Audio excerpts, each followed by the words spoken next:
bonjour à tous, bienvenue à l'unité bio de Poligny. Donc une vieille dame puisqu'elle a plus de 100 ans. Notre vocation, c'est pas de faire du produit, du fromage ou des yaourts ou des crèmes glacées ou autre chose, c'est bien de former des apprenants.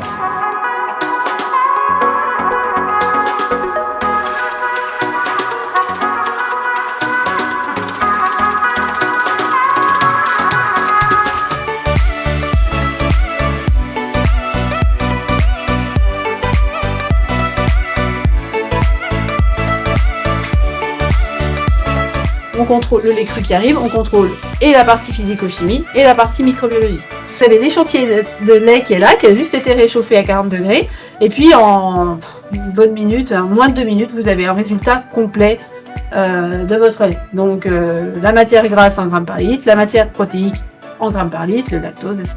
En fonction de ce que mangent les animaux, on va retrouver des teintes aromatiques qui ne sont pas les mêmes. Sinon, les quelques grammes pour lesquels il y a une variation, tout à l'heure on faisait le point, c'est quelques grammes, c'est pas ça qui va avoir un gros impact.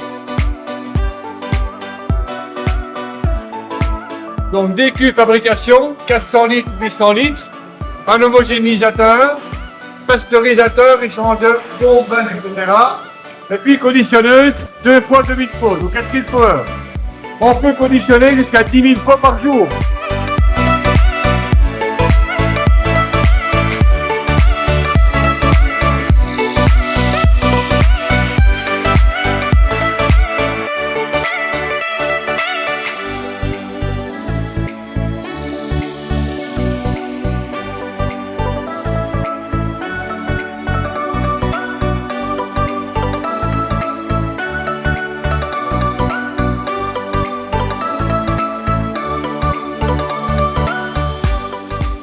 Donc voilà, vous voyez, là, on a chaque atelier. Hein.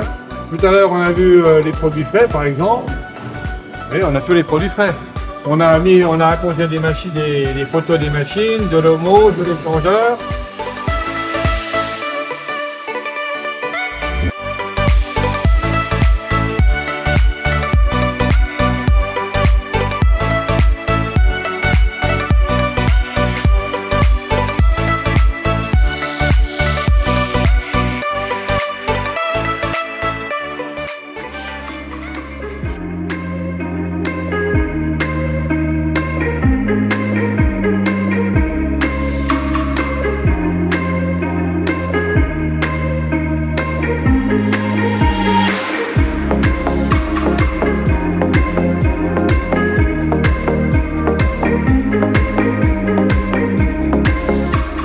Le matin, on fabrique. L'après-midi, on analyse nos produits.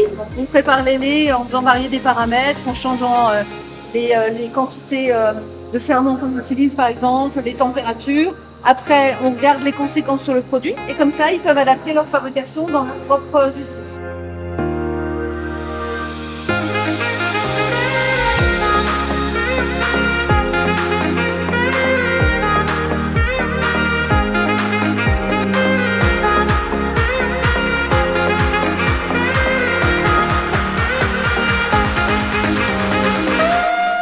On fait des bonbons à la fleur de bac.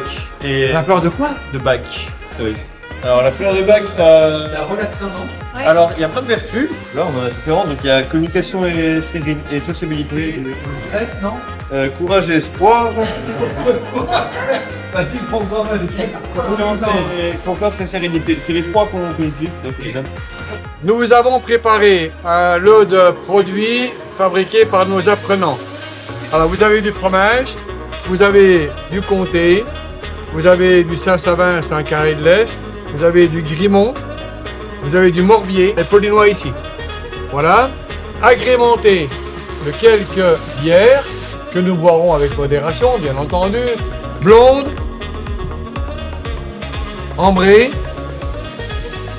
blanche.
Donc l'émulsion, vous savez que c'est un mélange de phase grasse et de phase aqueuse. Et en fait, dans la crème, j'ai une émulsion d'huile d'en haut, donc ça veut dire que c'est la matière grasse qui se disperse dans la phase aqueuse.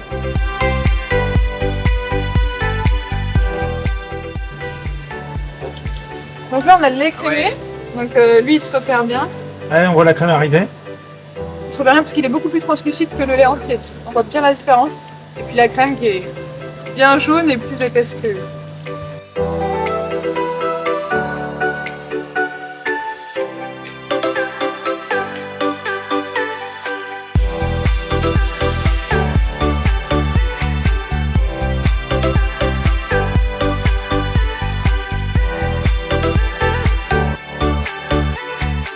Deuxième étage, donc je suis montée à 30 bars d'impression. Le deuxième étage, surtout sous la technologie, il n'y a pas forcément besoin de recréer la membrane du globule gras. Le fait de réduire la taille des globules gras, ça va également blanchir le produit. L'homogénéisation va vraiment modifier aussi le goût. Donc vous allez avoir du lait qui va ressortir plus. Et forcément, quand on travaille sur un homogénéateur, il va falloir retravailler sa vanille et tout. Il va falloir retoucher un peu sur les aromatiques.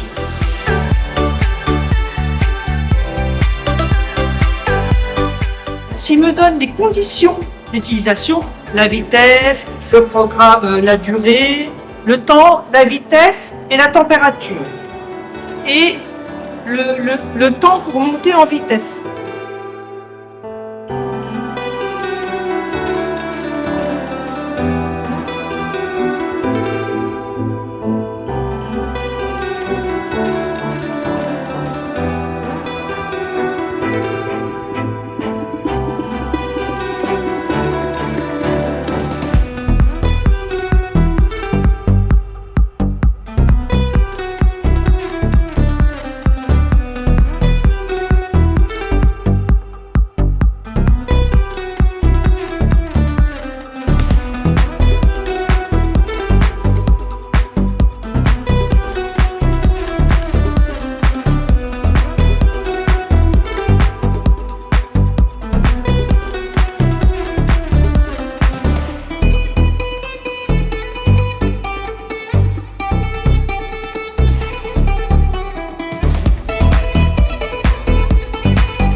Il faut formuler en fonction de vos besoins.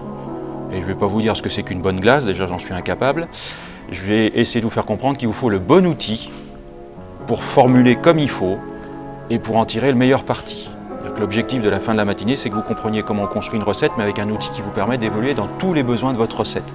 Et ce n'est pas que le produit. Ça peut être la traçabilité, ça peut être l'étiquetage, etc. Améliorer sur un produit qui marche, ce serait quoi? C'est parfois des choses comme alléger l'étiquetage. Une des tendances aujourd'hui, c'est ça, c'est réduire le nombre d'ingrédients. Ce qu'il faut savoir, c'est que plus on travaille la technologie des glaces, plus on se rend compte du rôle de chaque ingrédient. Vouloir supprimer un ingrédient, c'est parfois changer le résultat final. Et ça, c'est à vous de le définir. Ce qu'on a besoin pour bien maîtriser ces glaces au niveau texture, enfin tu me dis si je me trompe, mais c'est les extraits secs, les matières grasses, les taux sucrants, les taux de sucre globaux, le pouvoir anticristallisant éventuellement. Ce qu'il faut comprendre, c'est un tout petit peu de chimie derrière, mais on ne va pas en faire plus que ça. Les sucres dans les glaces, c'est des molécules qui fixent de l'eau. Plus le sucre est petit, plus il fixe d'eau, plus le pouvoir anticristallisant descend. Plus ça vous assouplit la glace. Pour compléter un petit peu ce que dit Franck, vraiment tout ce qu'il vous a détaillé, c'est le cahier des charges, donc, comme il l'appelle, le cahier des charges. Et ça fait partie, quand vous créez une entreprise, globalement du business plan. C'est le centre de votre business plan, c'est ça, c'est votre produit, parce que ça engendre tout derrière, c'est-à-dire comment vous allez travailler, si vous travaillez du fruit frais ou pas, la place de stocker vos fruits, la place de les transformer, les machines pour les transformer. Donc vraiment tout doit être articulé autour de ça. Et là, les dernières phrases que tu dis, là, ça me fait penser qu'il faut regarder, à mon avis, déjà ce qu'on veut, avant ce qu'on veut pas. Parce que souvent, quand on commence par dire on veut pas ça, faut bien connaître ce qu'on veut pas pour savoir pourquoi on le veut pas. Et souvent, quand on dit on veut pas de stab, en fait, il y a déjà une première chose, c'est la méconnaissance des stabs, et c'est juste une image qu'on en a. Après, ça peut être valable hein, de se dire on veut vraiment pas mettre de stable, mais il faut déjà savoir à quoi ils servent, quoi. Donc c'est peut-être bien déjà de commencer par savoir ce qu'on veut avant de pouvoir enlever. De se dire on veut un produit plus naturel, c'est déjà pas la même démarche que se dire je veux pas de stable. Parce que produit plus naturel, ça reste plus ouvert, et là on va être dans une question un petit peu de recherche, de se dire est-ce qu'un stable c'est naturel ou pas, est-ce que de la poudre de lait c'est naturel ou pas, et on n'est pas tout de suite dans l'exclusion, quoi. Parce qu'à chaque fois, ça a une incidence sur la formulation, sur le résultat. Et forcément, à chaque fois qu'on change soit une quantité d'un ingrédient, soit carrément un ingrédient, on ne fera jamais la même glace.